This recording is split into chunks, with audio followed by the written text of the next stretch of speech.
बुला करके हम लोग इस सम्मान के साथ आपको, उसके बाद हमारे बड़े भैया उदय भान जी हैं, चंद्रशेखर मुन्ना जी हैं, आरपी आर्या साहब हैं, जगन्नाथ मौर्य साहब हैं, आप सबके उद्घोष को सुनेंगे। दिनेश चौधरी साहब हैं, सबके उद्घोष को सुनने का काम करेंगे। हम चाहेंगे कि हमारे बीच में परम आदरणीय परम सम्मानित इंजीनियर भीमराज अधीक्षण अभियंता सेवानिवृत्त जल निगम जी को बुलाने से पहले उनके सम्मान में 2 लाइनें जो बाबा साहब का मिशन था, कारवां था, या जो आज समाज में आप नौकरी पेशा में रहते हुए भी समाज के लिए काम करते हैं और लोगों को इस बात का चुभन भी है, जो जी नहीं सकता वो जीना छोड़ दे, जो जी नहीं सकता वो जीना छोड़ दे, और जो बहते बहते रुक जाए वो दरिया छोड़ दे। जो जी नहीं सकता वो जीना छोड़ दे, और जो बहते बहते रुक जाए वो दरिया छोड़ दे। मैं तो फूल था साहब, आपने कांटा बना दिया, अब कांटों से कहते हो चुभना छोड़ दे, अब कांटों से कहते हो चुभना छोड़ दे। आइए इंजीनियर साहब, आपसे मैं निवेदन करता हूं आप आए और बाबा साहब के विचार को रखने का काम करें। धन्यवाद।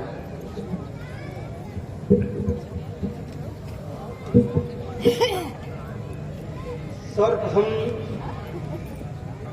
आप लोगों को बाबा साहब डॉक्टर भीमराव अम्बेडकर साहब की 132वीं जयंती की बहुत बहुत हार्दिक मंगल कामनाएं।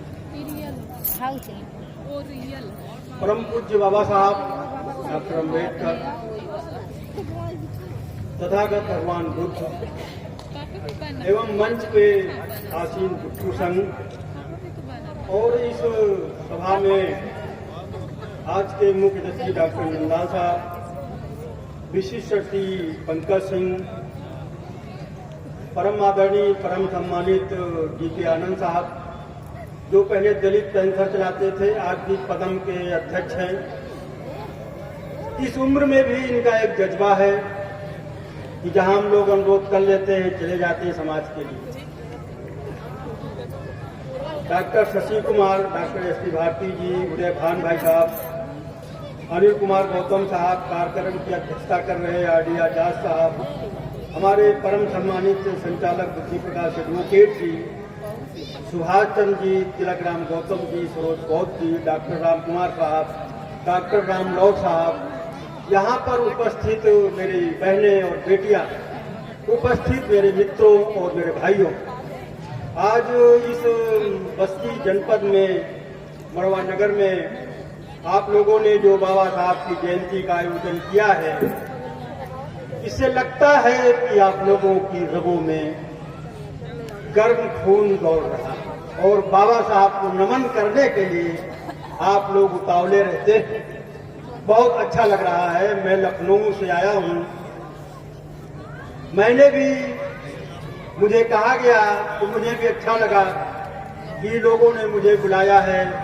तो हम आनंद साहब, डॉक्टर राम कुमार लौट साहब, ये 4 लोग हम लोग आए हैं कि लखनऊ में तो हम लोग आसपास के जिलों में जयंती मनाते रहते, देखते रहते हैं, लेकिन बस्ती में भी देखा जाए कि हमारे लोग बाबा साहब की जयंती कैसे मनाते हैं, ताकि हमारे और आपके बीच में मैत्री भाव स्थापित हो।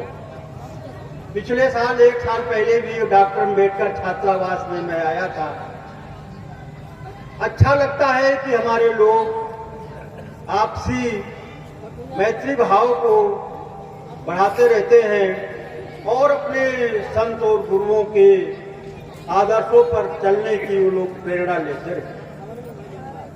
आज बाबा साहब की जयंती हम लोग मना रहे हैं। बाबा साहब के कृतित्व और व्यक्तित्व के बारे में अभी कुछ लोगों ने बताया, लेकिन बाबा साहब ने जो काम किया है मानवता के लिए, वो आज तक दुनिया का कोई व्यक्ति नहीं कर पाया।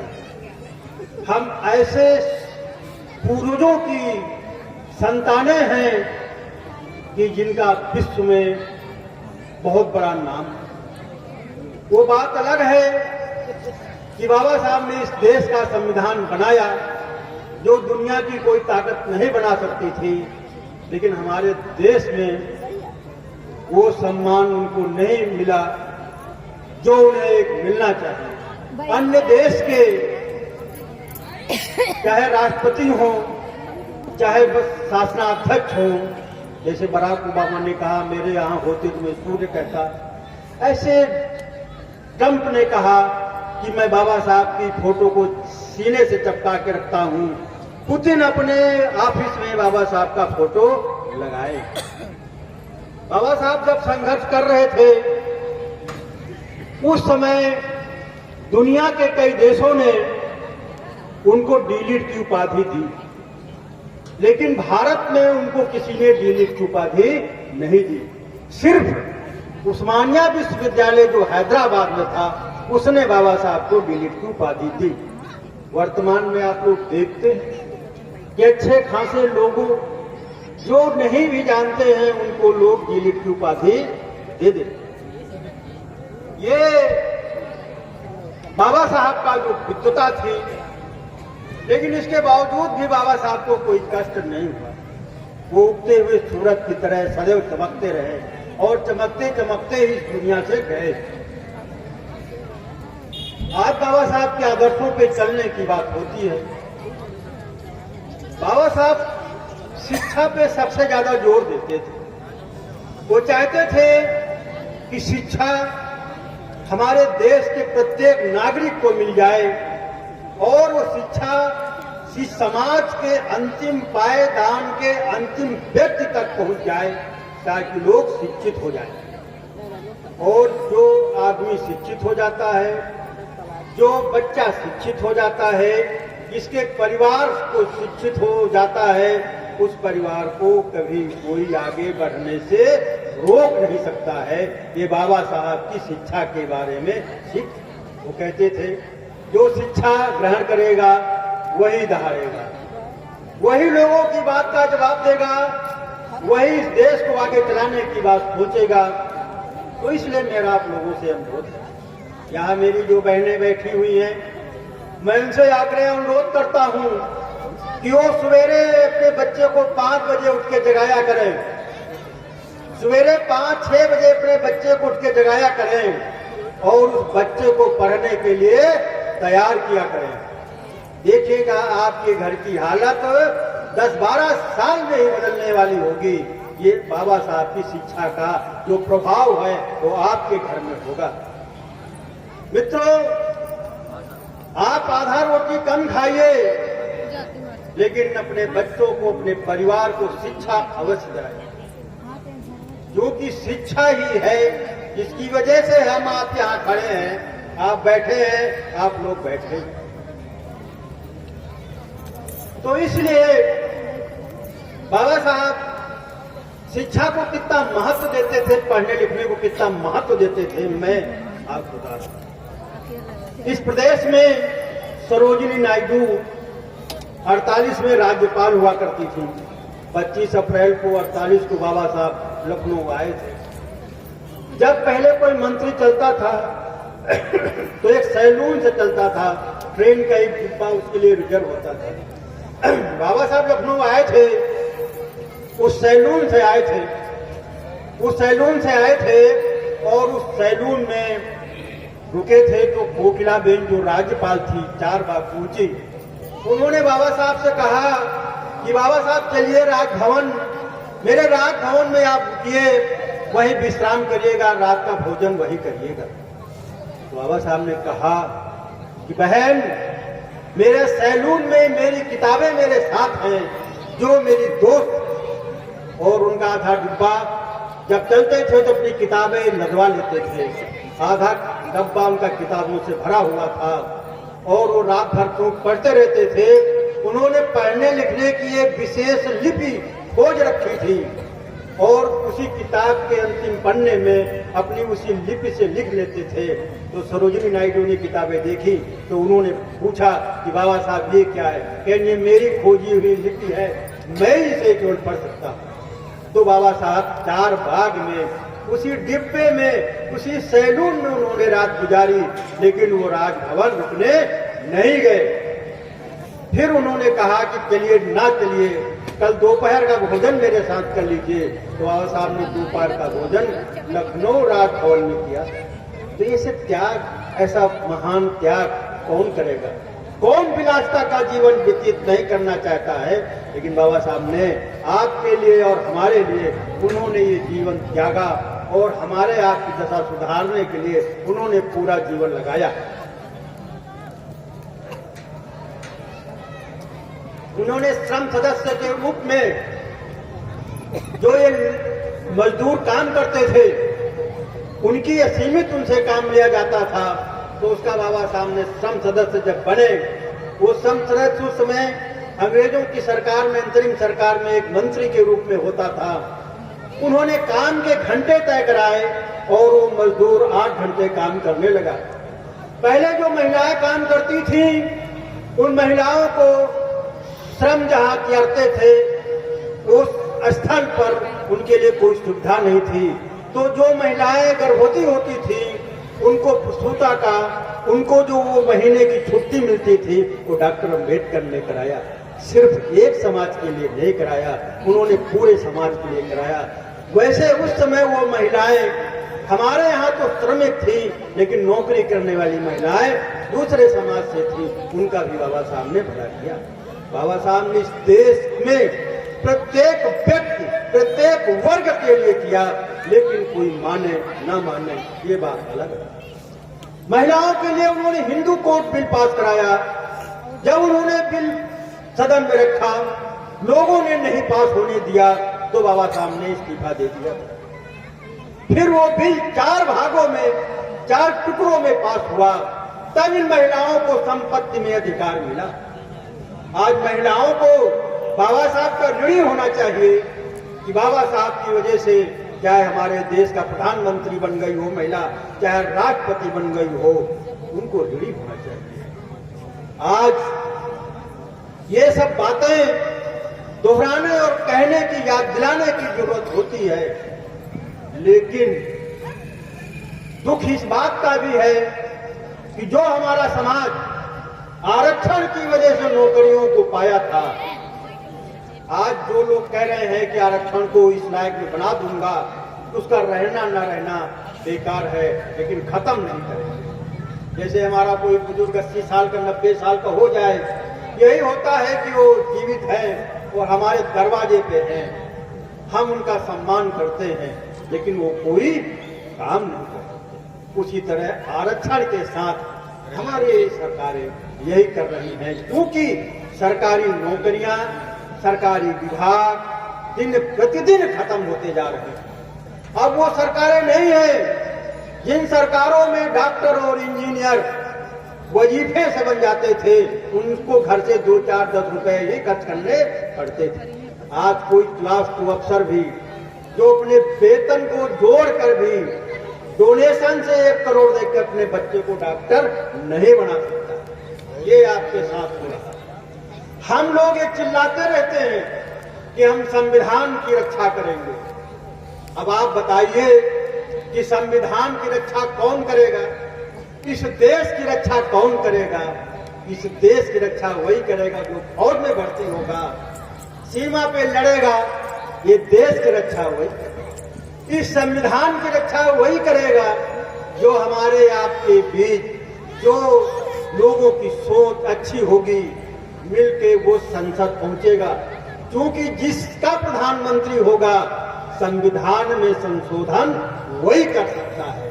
आज तक जिसने 132-30 संशोधन हुए हैं, सब संसद ने किए हैं, और जिनका प्रधानमंत्री होता है वो अपना संशोधन कर लेते हैं। हम लोग बाहर सामाजिक ताकत के रूप में चिल्लाते रहते हैं, चिल्लाना भी चाहिए, अपनी आवाज उठाना भी चाहिए, लेकिन इस देश में जो लोग कहते हैं कि हमारा इतना प्रतिशत है, आखिर वो प्रतिशत एक साथ कब आएगा? कब इस देश का प्रधानमंत्री हमारे समाज का व्यक्ति होगा, जिससे हमें आशा होगी कि वो संविधान को पूर्ण रूप से, जो अभी चीजें उसमें नहीं लागू हो पाई हैं, वो उनको लागू करेगा। तो आज इस बात की आवश्यकता है कि हमारे समाज का व्यक्ति इस देश का शासक कब होगा? अभी तो जिनका आजादी के बाद से आज तक शासन रहा है, वो आपके सामने है। वो चूंकि रिजर्वेशन नौकरियों में मिला प्रतिनिधित्व के तौर पर, राज्य नीति में जो आरक्षण मिला, तो आरक्षण से जो हमारे सांसद या विधायक पहुंच जाते हैं वो सिर्फ अपनी बात करते हैं, वो या जिसके सहारे जाते हैं उनकी बात करते हैं, लेकिन वो जन साधारण की जिनके प्रतिनिधित्व के रूप में वो संसद में होते हैं वो उनकी बात कभी नहीं उठाते। इसलिए नहीं उठाते हैं कि उनको साहस नहीं है। जिस कौम में साहस नहीं होता है, जिस परिवार में साहस नहीं होता है, जिस बच्चे में साहस नहीं होता, वो दुनिया का कोई काम नहीं कर सकता, वो सिर्फ खा पी सकता है। आज बता दूं मैं आपको कि चाहे वो 14वीं लोकसभा रही हो, चाहे 12वीं लोकसभा रही हो, चाहे वो 15वीं लोकसभा रही हो, अगर हमारे सांसद 119 आते हैं तो हर लोकसभा के 5 साल के चुनाव के बाद उतने ही सांसद आएंगे, उसमें एक कम नहीं होता। लेकिन इसके बावजूद भी क्या कारण है कि वो लोग हमारी बात वहां नहीं करते हैं। अरे अगले बार ये नहीं होंगे, ये नहीं होंगे, ये नहीं होंगे, ये नहीं होंगे, कोटा पूरा रहेगा। लेकिन क्या है, हम ही बने रहे, हम ही बने रहे, हम ही 3 पीढ़ी तक बने रहे, इसलिए हम बात नहीं उठाते। तो ये साहस पैदा होना चाहिए, जो कौम के लिए काम करना चाहिए उन लोगों को कौम के लिए काम करना चाहिए।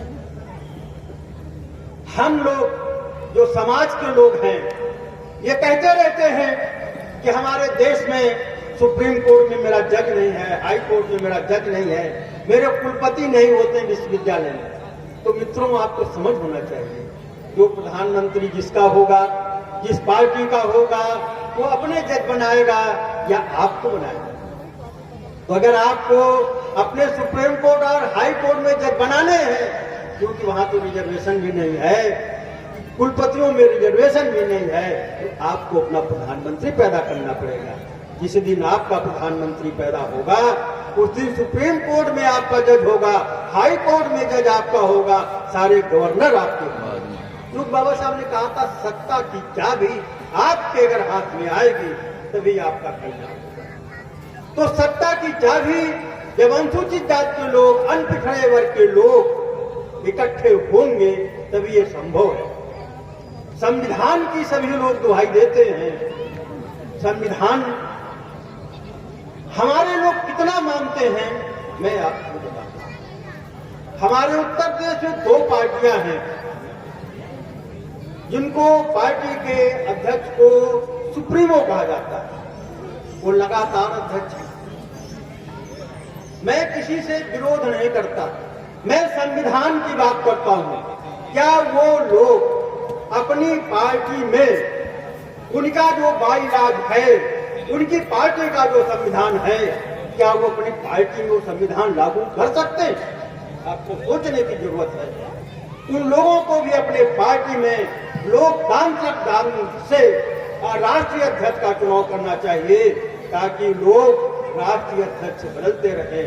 हम जिनकी बातें करते हैं, जिनका हम विरोध करते हैं, उनकी पार्टियों के राष्ट्रीय अध्यक्ष 2 साल बाद बदल जाते हैं, लेकिन हमारे संगठन के लोग 20-20 साल तक बने रहते हैं और वो ये कहते हैं कि नहीं नहीं नहीं हम ही रहेंगे, क्योंकि उनको डर है अगर मैं हट गया तो मैं गया काम से। तो जिस समाज के लोगों की ये सोच होगी तो इसको बदलना होगा। मैं ये नहीं कर रहा हूं गड़बड़, लेकिन उसको बदलना होगा। मौका समान रूप से आपको भी देना होगा और जिनसे सरकारें हैं उनको भी देना होगा, तभी बात बनती है। संविधान में जो हमको सामाजिक, आर्थिक, राजनीतिक बराबरी का जो हक मिला है उसको लागू करने का काम सरकार का है और हमारे सामाजिक संगठनों का है, जनप्रतिनिधियों का काम है। लेकिन जो जनप्रतिनिधि लोग अपनी दृढ़ता से काम नहीं करते हैं तो ये समस्या है। मैं इसीलिए लोगों से आग्रह अनुरोध करता हूं कि इस प्रदेश में भी सपा बसपा ने 25 साल राज किया। संविधान की बात सभी लोग करते हैं। आज भारत के 7 राज्यों में पिछड़े वर्ग के मुख्यमंत्री हैं, वो संविधान की वजह से है। क्या लोग भारत के संविधान को अगर इतना तरजीह देते हैं तो भारतीय संविधान को बच्चों के सिलेबस में शामिल क्यों नहीं कर देते, ताकि बच्चा अपनी स्कूली शिक्षा में कक्षा 9 से 12 तक भारत का प्रत्येक बच्चा उस संविधान को अपनी स्कूली शिक्षा के दौरान पढ़ ले और कंठस्थ कर ले, ताकि वो जब पढ़ लिख के डॉक्टर, इंजीनियर या जिस दिशा में जाए, जब बाहर निकलेगा तो उसको इस संविधान के बारे में जानकारी होगी। उसका ताजा उदाहरण है, यहाँ पे बहुत लोग बैठे हैं, उसमें से अभी कोई सज्जन कह रहे थे हम मूल निवासी हैं। मूल निवासी आप बताओ भाई साहब, कोई कैसे है? किसी के पास कोई कॉन्सेप्ट हो, बताओ कैसे है? मैं आपको बताता हूं। संविधान के 15वें अनुच्छेद में लिखा है क्या धर्म, जात, मूल, पंथ के आधार पर आप किसी से विभेद नहीं करते। हमारे समाज के कुछ लोग जय मूल निवासी इसलिए करते हैं कि जब मैं उनसे जय भीम करता हूं तो कहते हैं जय मूल निवासी, इसलिए वो जय मूल निवासी को आगे करना चाहते हैं और जय भीम के नारे को पीछे करना चाहते हैं। लोग कहते हैं यूरेशियन। जो लोग यहाँ 4000 साल पहले आए थे उनको लोग विदेशी बताते हैं, लेकिन मैं उन लोगों से पूछता हूं इसमें इस्लाम इस देश में कब आया? मैं बताता हूं 712 में मोहम्मद बिन कासिम अपने 6000 लड़ाकों के साथ इस देश में आया था। वो 17 साल का युवक था। उसने राजा दाहिर को हराया, उनका सर काटा और इस देश में राज करने का काम किया। उसके बाद गजनी आया, गजनी ने राज किया। गजनी से लेकर शाह अब्दाली तक मुगलों, तादारों, चंगेजों ने यहाँ पे राज किया। उसके बाद ईसाई आए 1792 में, विलियम कैरी आया, उसने ईसाइयत को इस देश में लागू करने का प्रयास किया और लोग यहाँ पे ईसाई बने। मुसलमानों के काल में लोग यहाँ मुस्लिम बने।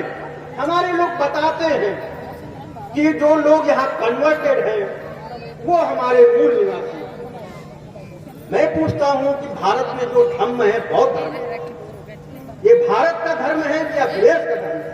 मैं जानता हूं कि भगवान बुद्ध हमारे उत्तर प्रदेश में पैदा हुए थे और ये धर्म थाईलैंड में, चीन में, जापान में है। तो क्या इस धर्म को वहां पे लोग विदेशी धर्म कहते होंगे? नहीं कहते हैं। इसी धर्म को मानकर लोगों ने 500 किलोमीटर की स्पीड से ट्रेन चलाई। तो जो लोग जिस धर्म में आपके संविधान में धार्मिक स्वतंत्रता है, जो धर्म ग्रहण कर लेता है वो उस धर्म का है। जो धर्म नहीं ग्रहण करता है, जिसमें रहना चाहे, उसके लिए आजादी और स्वतंत्रता है। तो ये ऐसी चीजें वो लोग ये भी बतावे कि मुसलमान भी विदेश से आया था, क्रिश्चियन भी विदेश से आया था।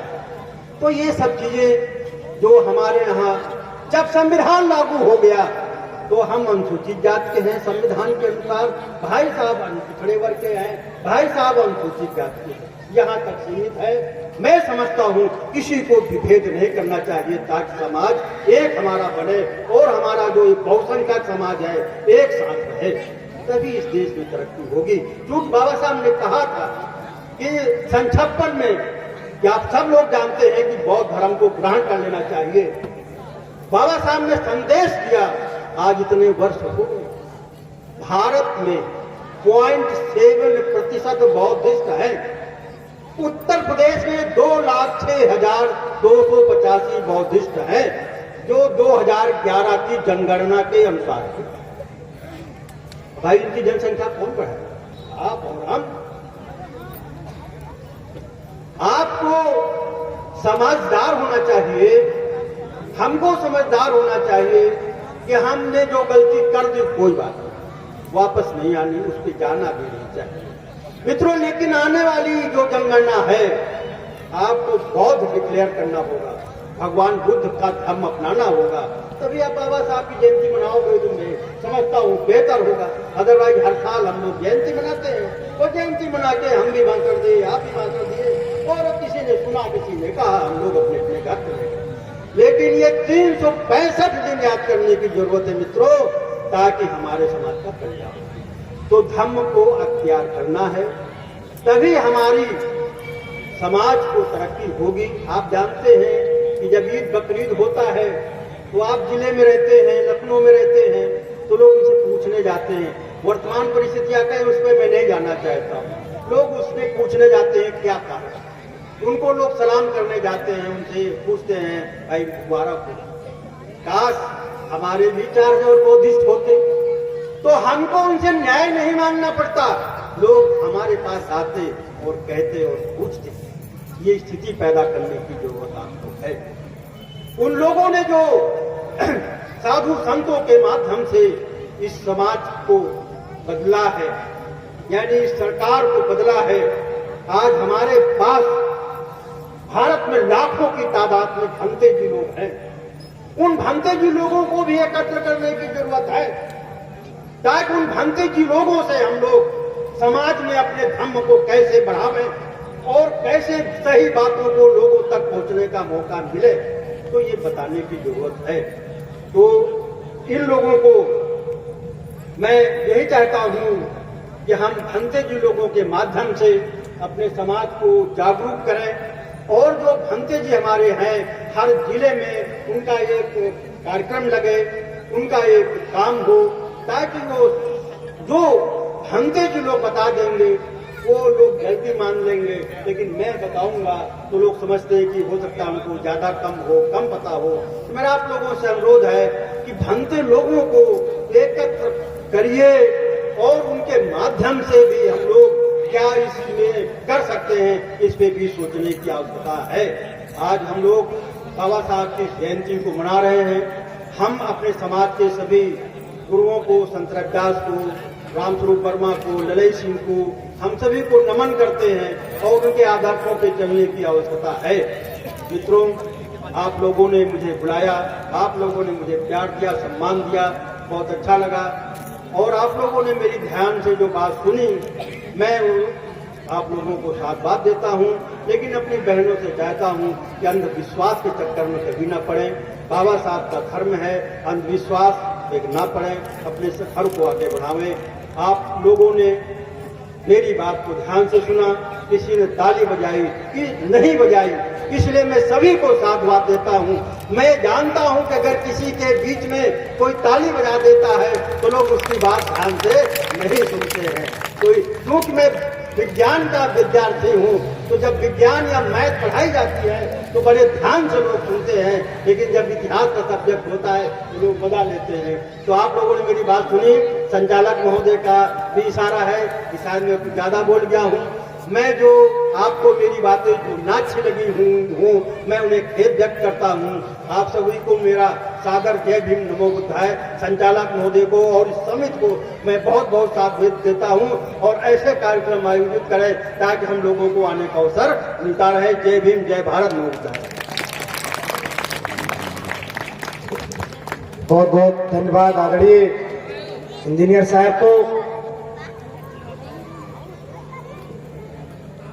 आप लोगों को मैं एक सूचना दे रहा हूं कि विचार गोष्ठी के बाद भी एक सांस्कृतिक बाबा साहब पर यहाँ नाटक भी होगा, और वो आ चुके हैं नाटक के सांस्कृतिक प्रोग्राम के लोग। और दूसरा एक और निवेदन मैं करना चाहता हूं कि जो भी हमारे भाई बहनें इधर उधर घूम रहे हैं, पंडाल में कुर्सियां खाली हैं, आप लोग बैठ जाए तो बहुत ही अच्छा होगा, कार्यक्रम का सम्मान होगा।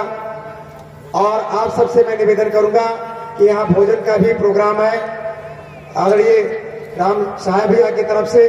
और एक और अदब के साथ निवेदन करूंगा कि आपका एक पैसा सहयोग हमारे लिए बहुत बड़े रास होगा।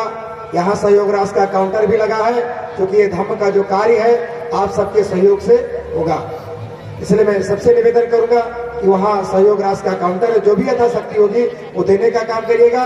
लेकिन हम निवेदन करेंगे कि हमारी जो बहनें माताएं इधर उधर सड़क पर घूम रही हैं, भाई बंधु घूम रहे हैं, बैठ करके सुनने का काम करें, क्योंकि इतने अच्छे अच्छे वक्ता आपके बीच में हैं, आप सुनोगे तभी कुछ होगा, नहीं तो कुछ नहीं होगा।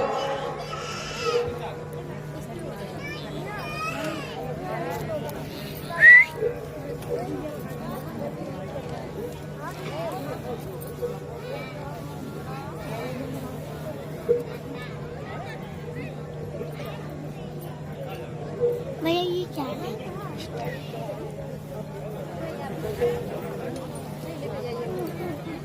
एक छोटा सा बालक रुद्र कुमार है जो अंग्रेजी में स्पीच देना चाहते हैं। आपके बीच में हम सबका नन्हा मुन्ना प्यारा सा बेटा जो बाबा साहब के एक शेर के रूप में है,